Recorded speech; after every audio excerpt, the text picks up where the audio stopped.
Please আমাকে ক্ষমা করে দাও, ক্ষমা করে দাও। মুরব্বি মুরব্বি, হু হু।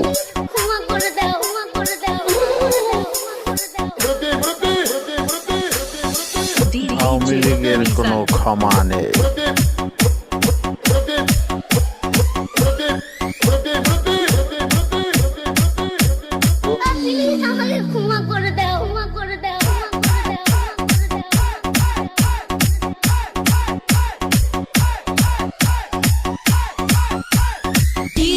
বিপ্লব ভাই, বিপ্লব ভাই বুঝছে না উনি মনে করছে অন্য হুজুর সিফা দিয়ে বইয়া থাকে ও বোয়ার থেকে হুইতালা নেই চিন্তা করে না বইয়া থাকে পরে কইতাস আরো কইতে আরো কিছু কথা লইয়া যান যাইতে দুইটা কথা লইয়া